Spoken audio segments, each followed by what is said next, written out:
दोस्तों, नाग पंचमी की कथा सुनने से पहले हमारे चैनल को सब्सक्राइब करके बेल आइकन जरूर दबाइएगा।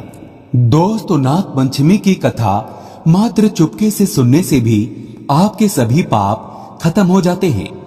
काल सर्प दोष खत्म हो जाता है। पितृदोष, पुरानी से पुरानी गरीबी दूर हो जाती है। अगर आप नाग पंचमी की पूजा न कर सके तो आप नाग पंचमी की कथा अवश्य सुने, लेकिन याद रहे, संपूर्ण फल की प्राप्ति करने के लिए नाग पंचमी की कथा अंत तक जरूर सुने। इसे बीच में रोका नहीं जाता। जो व्यक्ति चुपके से भी नाग पंचमी की कथा को सुन लेता है तो उसके ऊपर सदैव भगवान भोलेनाथ की कृपा बरसती है, माता लक्ष्मी की कृपा बरसती है। सावन के पवित्र महीने में नाग पंचमी की कथा पूरे परिवार को, हर किसी को सुनना चाहिए। सावन जाते जाते भगवान शिव आपकी झोली खुशियों से भर देंगे, इसीलिए कथा को अंत तक जरूर सुने। तो आइए सुनते हैं नाग पंचमी की कथा।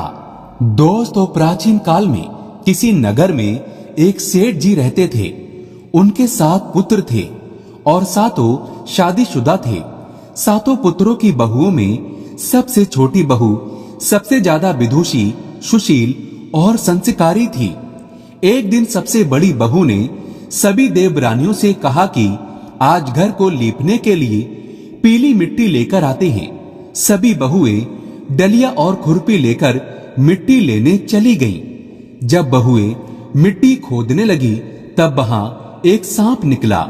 बड़ी बहू उस सर्प को खुरपी से मारने लगी तो छोटी बहू बोली, मत मारो इसे, ये बेचारा तो निरपराध है।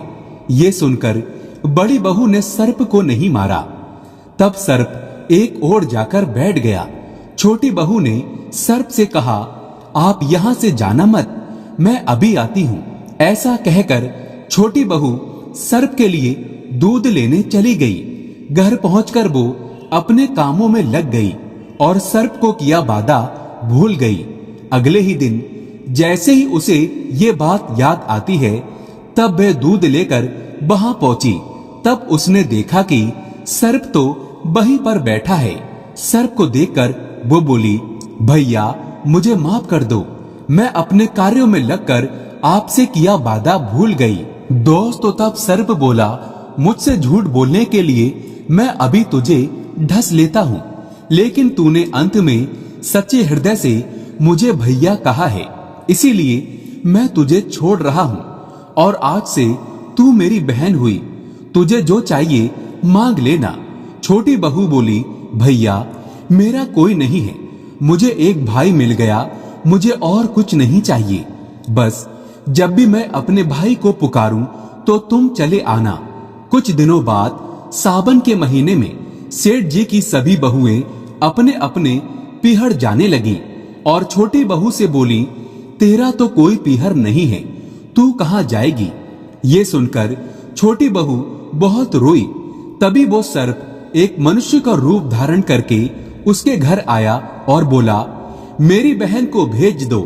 तब सबने कहा, इसका तो कोई भाई नहीं है। तो वो बोला, मैं दूर के रिश्ते का भाई लगता हूँ। इस तरह विश्वास दिलाने पर घर के लोगों ने छोटी बहू को उसके साथ भेज दिया। दोस्तों, रास्ते में उसने छोटी बहू को बताया, बहन मैं तुम्हारा भाई सर्प हूँ और तुम्हें अपने साथ अपने घर नागलोक ले जाने आया हूँ। तुम डरना मत, तुम मेरी पूंछ पकड़ लो।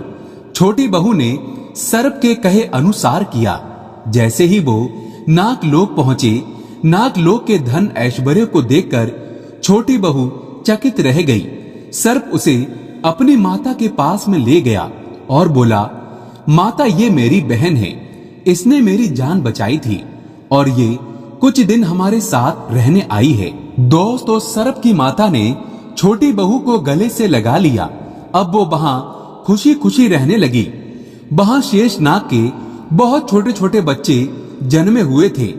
वो रोज देखती कि माँ सभी को रोज दूध ठंडा करके घंटी बजाती। घंटी की आवाज सुनकर सभी बच्चे वहां आकर दूध पी लेते थे।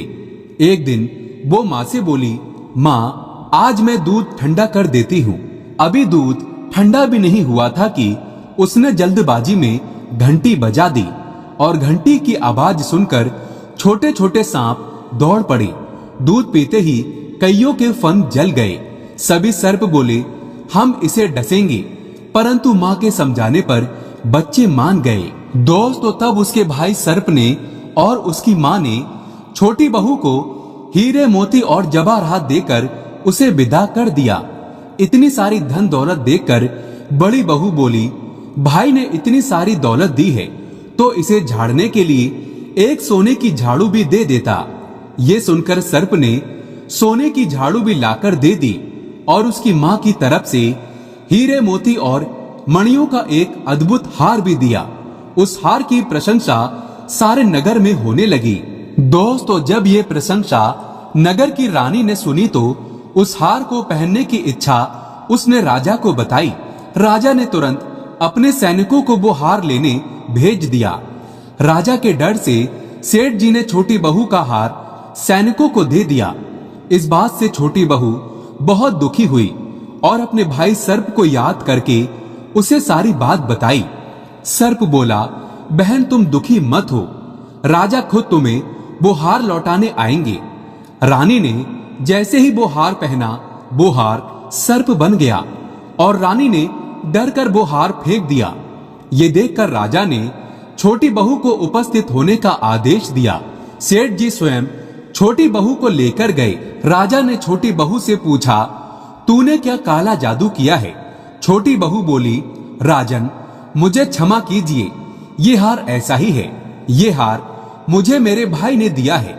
इतनी देर में वो नाग वहां पर प्रकट हो गया। नाग बोला, ये मेरी बहन है और ये हार मैंने इसे दिया है। ये देखकर सभी लोगों ने नाग देवता को प्रणाम किया, क्योंकि उस दिन पंचमी तिथि थी।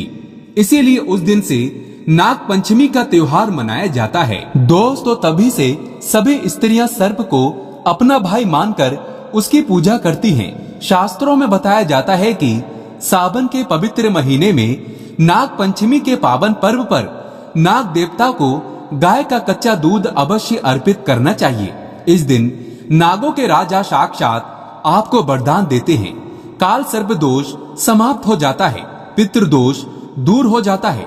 नाग पंचमी पर नाग देवता के दर्शन करने से बहुत ही शुभ और मंगलकारी माना जाता है। सच्चे दिल से कमेंट बॉक्स में लिखें, नाग देवता की जय हो। ओम नमः शिवाय।